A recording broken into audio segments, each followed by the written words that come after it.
Everyone, welcome back to the channel. I hope you all are doing well. And यहाँ आज का दिन मैंने चुना है कि आज ही बेडशीट वगैरह चेंज करके और साफ़ सफाई, थोड़ा डस्टिंग अच्छे से जो सप्ताह में एक बार होती है, करती तो मैं ज़्यादातर सैटरडे हूँ, बट उस दिन मैं देख रही थी कि थोड़ा चादर वादर मुझे ज़्यादा कुछ ऐसा गंदा लगा नहीं, तो मैंने चेंज नहीं किया था। एंड काफ़ी थकी हुई भी थी, तो मैंने सोचा एक दो दिन जाने दो फिर कर लेंगे। तो आज का डे मैंने चूज़ कर लिया है ये सब करने के लिए। एंड आंटी से बात करते करते कैसे टाइम पास हो जाता है नहीं पता चलता मुझे, और हंसी मजाक करते करते उस रूम की जो बेडशीट है ब्लू कलर की जो अभी आपने देखी, तो वो बहुत बड़ा बेड है, तो वही मैं बिछाती भी जा रही थी और फिर बाद में मैंने देखा कि ये तो बहुत बड़ी हो रही है, इस पर फिर चेंज करके फिर ये वाली फाइनली ये मैं निकाल के रखी थी, तो ये वाली बेडशीट मैंने बिछाई है। एंड जब पिलो कवर में चढ़ा रही थी तो हम लोगों को कम से कम 25 से 30 मिनट हो गया था, दोनों मिलकर ही कर लेते हैं। और वो वाला रूम का जो बेड है वो तो बहुत ही ज़्यादा भारी है, उस पर अकेला इंसान नहीं बिछा सकता है, टाइट भी बहुत है बेड, और ये तो हल्का सा है, मगर मिलके दोनों ही कर लेते हैं। और यहाँ जो आप देख रहे हैं मैं झाड़ू लगा रही हूँ, यहाँ पूरी साइड तक पूरी जो प्लाई रहती है वो नहीं है, फाँका है, मतलब फाँक है, तो यहाँ कूड़ा वगैरह थोड़ा जम जाता है। और यहाँ पे ये बिछाते बिछाते मतलब कवर लगाते लगाते और इतना हंसी मजाक, अचानक से पुरानी बातें मासी बताने लग गई, तो वही मेरे को इतनी ज़ोर से हंसी आ रही थी। और यहाँ पे लग गया हम लोगों को कम से कम आधा घंटा हो गया बस यहाँ कंप्लीट करने के बाद में। फिर मैंने बोला कि आप अब झाड़ू वगैरह नीचे कर लो, तो वहाँ मैं जाके थोड़ा डस्टिंग करती हूँ, फिर चादर वहाँ भी उस रूम में बिछा लेंगे। और आंचल को मैं बोल ही रही थी 2 दिन से कि बेटा तुम भी एंटीबायोटिक ले लो, हल्की सर्दी तो हो ही गई थी, तो मानी नहीं, बोला नहीं मम्मी ऐसे ही ठीक हो जाएगा, हल्का अदरक का चाय लौंग वगैरह जैसे सब पी लेते हैं कि भाई ठीक हो जाएगा। बट आज वो हो गई बीमार, और एकदम सुबह से जैसे सोई सोई हुई थी, एकदम जैसे सर्दी में आंखें भारी हो जाती हैं। एट लास्ट उसको दोपहर में फ़ीवर आ ही गया, तो फिर मैंने चिंकी को बोला कि भाई डॉक्टर से कॉल करके बात करो और मेडिसिन्स लिखवा लो। तो फिर मैंने ही व्हाट्सएप किया, फिर मेडिसिन डॉक्टर ने लिख के दी एंटीबायोटिक, और पूरा फिर कोर्स के लिए फिर पूरा मंगाया, फिर उसको दिया दवाई। तो मतलब अभी इतना ज़्यादा ख़राब मौसम चल रहा है ना, और दिवाली के समय पे आपने देखा कि 4-5 दिन थोड़ी ऐसे लग रहा था जैसे कि अरे वाह विंटर आ गए, और अब अचानक से एकदम से मतलब ठंडी चली गई, फिर वही गर्मी। तो ये जो बदलता हुआ मौसम है ये सिर्फ बीमारी दे के जाता है और कुछ नहीं। और यहाँ बस इस रूम में आ गई थी, यहाँ तब तक मैं डस्टिंग करने लगी हूँ।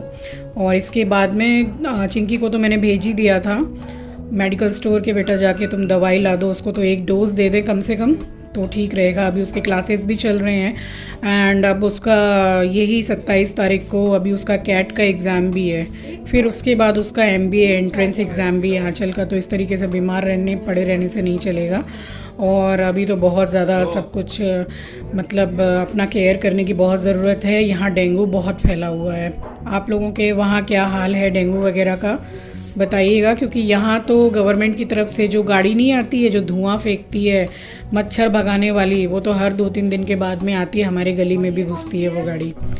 तो बस यहाँ आ गई मेडिसिन, और यहाँ पर पूरा क्लीनिंग वगैरह करके, और फिर उसके बाद में मैंने सोचा चाय बना लूँ, चाय बिस्किट खिला के इसको दवाई दे दूँगी।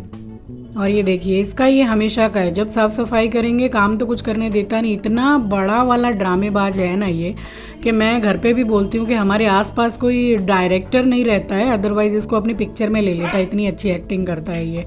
ड्रामा देखिए, हाथ तक नहीं लगा रही हूँ मैं, और हम कितना बड़ा नाटकबाज है, मतलब ऐसे रिएक्ट करता है कि मतलब पहले से ही वो चिल्ला चिल्ला के ऐसा सीन क्रिएट कर देता है कि भाई मुझे कोई हाथ तक मत लगाना एकदम।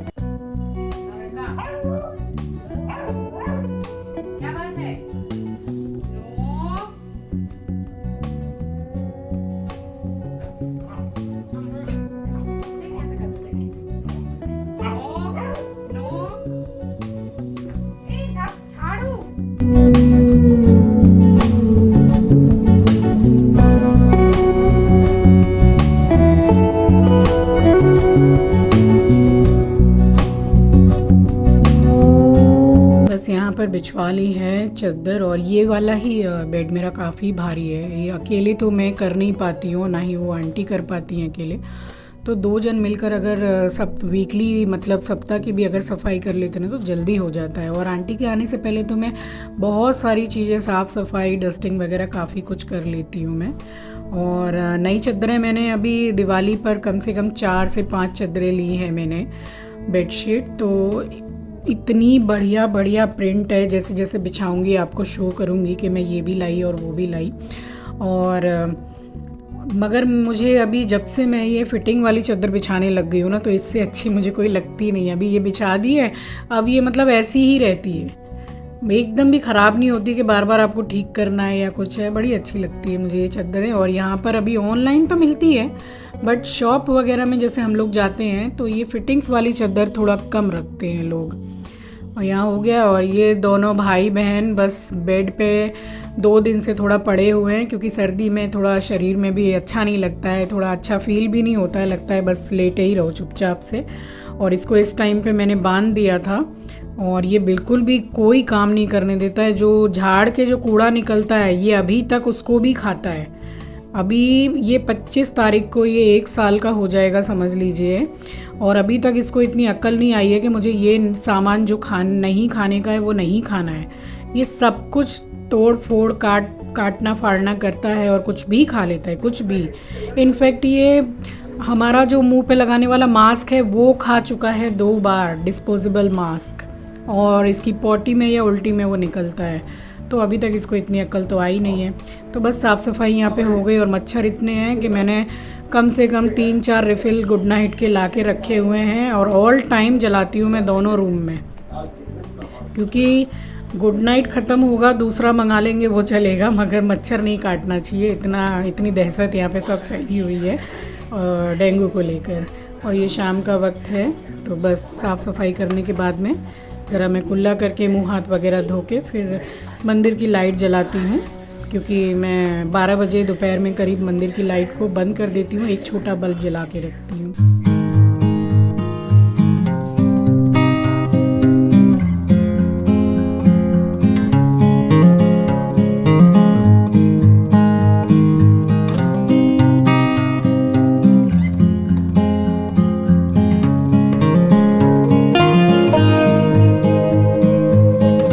के वीडियो में गाइस मैंने कोई भी रेसिपी नहीं दी है, क्योंकि वीकली पूरा जो क्लीनिंग होता है, बेडशीट चेंज एंड ऑल, तो एक तो वो, और सबसे बड़ी बात कि दोनों बच्चों की तबीयत ख़राब और सर्दी खांसी में। अब देखिए बच्चे कितने भी बड़े हो जाएं, चाहे वो मेरे हों चाहे आपके हों, तो जब वो बीमार पड़ते हैं और तबीयत ख़राब रहती है तो वो सबसे पहला नाम उनके ज़ुबान पर रहता है माँ। तो माँ हर वक्त चाहिए उस वक्त। तो दोनों ही ज़रा ढीले ढीले हैं। और अभी आंचल को भी मैंने मैगी बनाने से पहले दवाई दे दी, और मैंने सोचा चिंकी के थोड़ा मुंह का टेस्ट ज़रा चेंज हो जाएगा, तो ब्लैक पेपर वगैरह थोड़ा डाल के मैंने ये अंडा डाल के मैगी बनाई है, चिकन मैगी। और इसको यहाँ पर ये दे दी है। और वहाँ मैंने चढ़ा दी है चाय अपने आंचल और आंटी के लिए, क्योंकि मैं दवाई देने गई तो मैंने सोचा पहले चाय बना दूँ, तो उसने बोला मेरा मन नहीं है, क्योंकि बुखार आ रहा था उसको। तो खाना कुछ देर पहले ही खाया था, खाना भी लेट खाया, तबीयत ख़राब थी इसलिए। तो फिर मैंने उसको एंटीबायोटिक एंड बुखार की भी दवाई मैंने दी कि तू आराम कर ले। तो पहला वाला जो रूम है वो तो पहले ही क्लीन हो गया था, तो मैंने बोला कि तू यहाँ पर सो जा, और यहाँ तुझे एस्ट्रो वगैरह भी कोई भी डिस्टर्ब नहीं करेगा। तो उसकी तबीयत वाकई में उसको ख़राब लग रही थी। और यहाँ बस इधर उधर का काम करते करते यहाँ चाय भी फैल गई है गैस पे। अब तो मैंने सोचा कि फैल गई है तो ठीक है भाई, तू बन जा पहले, उसके बाद ही मैं गैस साफ़ करूँगी। मतलब 70 काम जल्दी वाले जो होते हैं वो पूरे एक के बाद एक तैयार रहते हैं कि भाई फ्री होके नहीं बैठना है। और इतनी गर्मी लग रही है यहाँ पर। मैंने बताया ना कि दिवाली के टाइम से 3-4 दिन तो अच्छी ठंडी ठंडी थी, अब तो फिर से गर्मी है। ये देखिए यहाँ ये सो रही है, इसको आ गया है बुखार। अब एंटीबायोटिक बस 24 आवर्स में देखूंगी कि भाई अगर कुछ इम्प्रूवमेंट होता है तो ठीक है, अदरवाइज़ फिर मैं टेस्ट वगैरह करवा दूंगी इसके डॉक्टर दिखा के। और यहाँ बस दोपहर का खाना थोड़ा बचा हुआ था, ये भिंडी छोंक ली थी मैंने, सरसों का तेल, जीरा, हींग और हरी मिर्ची डाल के भिंडी डाल दी, लास्ट में नमक डाल दूँगी। हो गया ये रात का खाना। और दोपहर का भी कुछ ना कुछ बचा ही हुआ है, काफ़ी कुछ। तो बस जिसको रोटी पराठे जो लगेंगे रात को बना दूँगी मैं। और यहाँ आंटी भी बर्तन धो रही हैं। बर्तन धोने के बाद में इनका भी काम कंप्लीट हो जाएगा। तो डिनर तो पूरा मेरा सॉर्टेड ही है। तो बस बना के उसके बाद में बच्चों ने तो फिर अभी तक खाना खाया नहीं है। मैंने ही डिनर करके और अपनी दवाई वगैरह मैंने ले ली है, क्योंकि मुझे दवाई खानी पड़ती है तो मैं टाइम से डिनर कर लेती हूँ। एंड फिर से कमेंट आया है कि स्किन केयर रूटीन आप शेयर कीजिए। हाँ, मैं ज़रूर करूँगी। मैं बहुत जल्द आपके साथ अपना स्किन केयर रूटीन शेयर ज़रूर करूँगी। तो चलिए, इसी के साथ आ गई हूँ मैं इस वीडियो के एंड पर। और उम्मीद करती हूँ कि आपको मेरा ये वीडियो पसंद आया होगा। तो एक लाइक, कमेंट एंड शेयर तो बनता है दोस्तों, तो ज़रूर करते जाइएगा। मिलती हूँ आपसे अगली वीडियो में। अपना ख्याल रखिए, अपनों का ख्याल रखिए। Thanks for watching guys.